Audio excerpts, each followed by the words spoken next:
Morning student. आज हम आपका सेकेंड टर्म स्टार्ट कर रहे हैं। सेकेंड टर्म का पहला चैप्टर है भिखारिन और चैप्टर नंबर है 6। देखिए, अंधी भिखारिन मंदिर के दरवाजे पर जा खड़ी होती है। दर्शन करने वाले बाहर निकलते तो वह अपना हाथ फैला देती है, बाबूजी अंधी पर दया हो जाए। भीख में उसे गुजारे से अधिक ही मिल जाता था। वह दान देने वालों को दुआएं देती, लाठी के सहारे अपनी झोपड़ी की ओर चल देती। देखिए, इसमें एक अंधी बुढ़िया है जो कि मंदिर के दरवाजे खड़ी हो जाती है और वहाँ पर जितने भी दर्शन करने वाले लोग आते हैं उनके सामने हाथ फैला देती है और क्या करती है, उनसे दान लेती है और दान देने के बाद उन्हें क्या करती है, दुआएं देती है और अपने घर चली जाती है। झोपड़ी के नजदीक पहुंचने पर 10 वर्ष का एक बच्चा उछलता कूदता आता और उससे चिपक जाता। बच्चा कौन था, कहाँ से आया था, कोई नहीं जानता। कुछ वर्ष पहले उन्होंने इस बच्चे को वृद्धा की गोद में रोते हुए देखा था। वह उसे चुप कराने का प्रयत्न करती रही थी। अंधी के प्यार दुलार के कारण बच्चा अंधी से हिल मिल गया। वह उसे अपनी जान से अधिक चाहती थी। कहा जाता है कि बहुत दिनों पहले उस बुढ़िया के पास एक बच्चा रोता हुआ, उछलता कूदता रोता हुआ बुढ़िया के पास आ गया था। वो बुढ़िया के पास कहाँ से आया था, किसका था, इसका कोई पता नहीं था। कौन था बच्चा, वो कुछ पता नहीं था। बस उसने वृद्धा की गोद में आया और उसने क्या किया, वृद्धा ने उसे पाल लिया और वो अपने से अधिक, अपनी जान से अधिक उसे प्यार करती थी और बच्चा भी उस अंधी से हिलमिल गया था। वह उसे अपने से अधिक अच्छा खिलाती और पहनाती थी। अंधी ने एक हांडी में अपनी झोपड़ी में छिपा कर रखी हुई थी। बचे कुचे पैसे वह उस हांडी में जमा करती रहती। धीरे धीरे करके अंधी की हांडी पूरी भर गई। क्या होता था, अंधी के पास वो अंधी जो थी वो उस बच्चे को अच्छे से खिलाती थी, अपने से अच्छा उसको पहनाती ओढ़ाती थी और वो उसे बहुत ही प्यार करती थी। अंधी के झोपड़ी में एक उसने अपनी हांडी छिपा के रखी थी। हांडी यानी छोटी सी मटकी, और उस मटकी में क्या था, अंधी के बचे कुचे पैसे थे और वो उसमें डालती जाती थी। काफ़ी दिन हो गया और धीरे धीरे वो हांडी क्या हो गई, भर गई। काशी में सेठ बनारसी दास बहुत प्रसिद्ध व्यक्ति थे। वह बड़े देशभक्त और धर्मात्मा थे। कर्ज लेने वालों और अपनी पूंजी धरोहर के रूप में उनके पास रखने वालों को वहाँ तांता लगा रहता था। अब एक सेठ जी थे काशी में जो कि बहुत ही प्रसिद्ध थे। लोग उनके पास क्या करते थे, अपना सामान रखते थे, उनसे कर्जा भी ले जाते थे और उनके पास इस तरह से लोग आते और जाते रहते थे। अंधी भी अपनी हांडी को आंचल में छिपाकर सेठ जी के पास धरोहर के रूप में रखवाने के लिए पहुंची। सेठ जी ने उसका नाम पता पूछकर उसके पैसे रख लिए। अंधी ने भी सोचा कि घर पे अगर झोपड़ी में ये हांडी रखेगी तो कोई भी ले जाएगा चुरा के चोर। तो उसने क्या करा कि वो सेठ जी के पास गई और अपनी हांडी उसे दे दी सेठ जी को और बोला कि ये धरोहर के रूप में रख ले। सेठ जी ने भी क्या किया, उसका बुढ़िया का नाम और पता पूछा और उसको उसकी हांडी अपने पास रख दी। 2 वर्ष आराम से बीते। अचानक एक दिन बुढ़िया के बेटे को ज्वर ने आ घेरा। ज्वर, बुखार। ज्वर का मतलब होता है बुखार। बुढ़िया ने उसका बहुत इलाज करवाया परंतु लड़के की दशा बिगड़ती ही चली गई। उसके पास के सभी पैसे समाप्त हो गए। गिरती पड़ती वह सेठ जी के पास आई और अपनी पूंजी में से कुछ रुपए मांगे। सेठ जी ने कठोर स्वर में कहा, कैसे रुपए, मेरे पास तुम्हारी कोई हांडी नहीं है। मुनीम जी ने भी साफ इनकार कर दिया। बुढ़िया रोई गिड़गिड़ाई परंतु सेठ जी का मन ना पिघला। हार कर वह अपनी झोपड़ी में वापस आ गई। अब क्या हुआ, कुछ टाइम तो बहुत अच्छे से निकल गया और कुछ दिनों के बाद जो बुढ़िया थी और बुढ़िया का जो बेटा था उसे बुखार हो गया। उसके पास जितना भी पैसा था वो बुढ़िया ने उसका इलाज करवाया, लेकिन उसके इलाज में कोई भी फर्क नहीं पड़ा।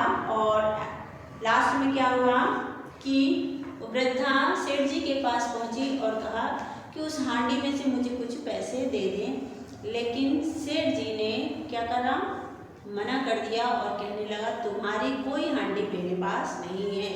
इस चीज़ का समर्थन किसने किया? मुनीम जी ने किया। मुनीम जी ने भी कहा कि नहीं, तुम्हारा यहाँ कुछ भी नहीं है। बुढ़िया रोती बिलखती अपने घर को वापस आ गई। बच्चे का शरीर ज्वर के कारण तप रहा था और अंधी का कलेजा भी जल रहा था। वह बच्चे को गोदी में उठाकर सेठ जी की कोठी के पास जा बैठी। सेठ जी के नौकर सभी प्रयत्न करके हार गए, पर बुढ़िया टस से मस नहीं। अब वो क्या करती बुढ़िया? अब उसके पास तो पैसे के लिए इलाज के लिए पैसे भी नहीं थे, तो उसने क्या करा, उसके बच्चे को उठाया और कहाँ पहुँच गई? सेठ जी के दरवाजे पर पहुँच गई और वो वहीं पर बैठ गई। सेठ जी के नौकर चाकर ने बहुत कोशिश की कि बुढ़िया वहाँ से चली जाए, लेकिन बुढ़िया क्या हुई? वहाँ से टस से मस नहीं हुई, मतलब वहाँ से वो गई नहीं, हिली नहीं। अंत में सेठ जी को स्वयं बाहर आना पड़ा। बच्चे को देखकर उन्हें बहुत आश्चर्य हुआ। उसकी सूरत उसके पुत्र मोहन से बहुत मिलती थी। 8-9 वर्ष पहले वह एक मेले में खो गया था। उन्हें याद हो आया कि मोहन की टांग पर एक लाल रंग का निशान था। उन्होंने अंधी के बच्चे का पाँव देखा, वहाँ पर वह लाल निशान मौजूद था। उन्हें विश्वास हो गया कि बच्चा उन्हीं का खोया हुआ मोहन है। उन्होंने उसे खींचकर कलेजे से लगा लिया। उसे लेकर वे अंदर चल दिए और डॉक्टर को बुला भेजा। क्या हुआ?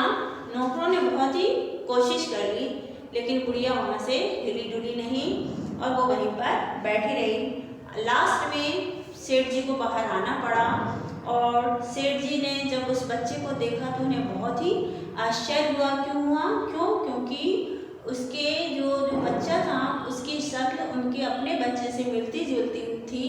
वो बच्चा जो कि 8-9 वर्ष पहले कहाँ पर? मेले में खो गया था। और उन्हें ये भी याद आया कि उस बच्चे के, उनके खुद के बच्चे के टांग में एक लाल रंग का निशान था। तो उन्होंने जाकर बुढ़िया के उस बच्चे को देखा और उसके पैर में भी वो लाल निशान थे। अब उनको, सेठ जी को ये विश्वास हो गया कि बच्चा किसका है? उन्हीं का है। तब उन्होंने उसे खींचकर अपने कलेजे से लगा लिया और तुरंत ही अंदर ले जाकर डॉक्टर को बुला लिए। अंधी चीखती चिल्लाती रही, पर सेठ जी ने एक न सुनी। बोले यह बच्चा मेरा इकलौता बेटा मोहन है। छोटा था तो मेले में खो गया था, अब इसे न जाने दूंगा। अब क्या हुआ? अब बुढ़िया के बच्चे को सेठ जी ले गए तो बुढ़िया रोने लगी, चीखने लगी, चिल्लाने लगी। और सेठ जी ने क्या बोला? उसकी एक नहीं सुनी और बोला ये बच्चा मेरा है और ये बच्चा मेरा मोहन है। छोटे में मेले में खो गया था और अब मैं इसको यहाँ से नहीं जाने दूंगा। आगे देखिए। सेठ जी ने बच्चा नहीं लौटाया। अंधी रोती झीकती अपनी झोपड़ी में लौट आई। अब क्या हुआ कि सेठ जी ने उस बच्चे को वापस नहीं भेजा और जो बुढ़िया थी वो क्या करती रही? रोती रही। दूसरे दिन बच्चे का ज्वर कुछ कम हो गया। उसने आंखें खोल दी और अपनी माँ के लिए तड़पने लगा। सेठानी को देखकर उसने मुंह फेर लिया, कुछ भी खाने पीने से इनकार कर दिया। ज्वर फिर बढ़ने लगा। डॉक्टरों ने अंधी बुढ़िया को लाने की सलाह दी। हाथ पर सेठ जी गाड़ी लेकर अंधी की झोपड़ी में पहुंचे। अंधी एक फटे पुराने टाट पर रो रही थी। सेठ जी ने बुढ़िया से कहा, बुढ़िया तेरा बच्चा मर रहा है, वह बार बार तुझे पुकार रहा है, जल्दी चल उसे बचा दे। अब क्या हुआ कि बुढ़िया वापस अपनी झोपड़ी में लौट आई और दूसरे दिन क्या हुआ? उस बच्चे का जो बुखार था धीरे धीरे कम होने लगा। जैसे ही बुखार कम हुआ उसने अपनी माँ के लिए माँ को पुकारा और उसने उस सेठानी को देखा और देखकर क्या हुआ? मुंह फेर लिया, सब कुछ भी खाने से मना कर दिया। इसके कारण क्या हुआ? उसकी हालत और बढ़ती गई। फिर सेठ जी से रहा नहीं गया। सेठ जी ने उस बुढ़िया को फिर वापस बुला लिया। माँ की ममता रो उठी। बुढ़िया कोठी में पहुंचकर बच्चे से लिपट गई। ममता का एहसास पाकर उसने तुरंत आंखें खोल दी। वह धीरे धीरे स्वस्थ होने लगा, किंतु उसने कभी भी अंधी माँ का पल्लू नहीं छोड़ा। अब क्या हुआ? जैसे ही गुड़िया कोठी में पहुंची, उसने बच्चे को अपने कलेजे से लगा लिया और बच्चा ने तुरंत आंखें खोल दी। और क्या हुआ कि धीरे धीरे वो बच्चा स्वस्थ होने लगा, लेकिन उसने कभी भी अपनी अंधी माँ को अकेला नहीं छोड़ा। 15 दिन बाद मोहन पूर्णतः चलने फिरने लायक हो गया। अंधी ने सेठ जी से विदाई मांगी। वह स्वाभिमानी महिला किसी भी कीमत पर कोठी में रहने को राजी नहीं हुई। चलते समय सेठ जी ने उसके रुपए की हांडी उसे देनी चाहिए। अंधी के चेहरे पर काफ़ी मुस्कान खिल उठी। अपना असली धन वह बच्चा तुम्हारी झोली में डाल दिया। सेठ जी, अब इन रुपयों का क्या मूल्य? यह धन तो मेरे अपने इस लाल के लिए ही एकत्रित किया था, इसी पर काटती हूँ, कहकर वृद्धा लाठी टेकती हुई वहाँ से चल दी। अब क्या हुआ कुछ दिन बाद कि जो लड़का था वो पूरी तरह से स्वस्थ हो गया और वहाँ उसने अंधी ने सेठ जी से क्या बोला, अब मैं जा रही हूँ। और क्यों? क्योंकि वो स्वाभिमानी थी, तो उसने कोठी में रहने से मना कर दिया। सेठ जी ने कहा आप यहीं रह आइए, लेकिन जो बुढ़िया थी उसने क्या करा कि उसने कहा नहीं, मैं यहाँ पर नहीं रहूँगी, और वो अपने घर को जाने लगी। और सेठ जी ने भी उसे उसकी हांडी लौटानी चाहिए, लेकिन जो बुढ़िया थी उसने ये कहा कि मेरा असली धन तो मेरा बेटा है और आपने उसे मुझे दे दिया, यही बहुत है। धन तो मैंने अपने इस लाल के लिए एकत्रित किया था। बुढ़िया ने क्या कहा कि ये सारा जो धन है मैं किसके लिए एकत्रित कर रही थी?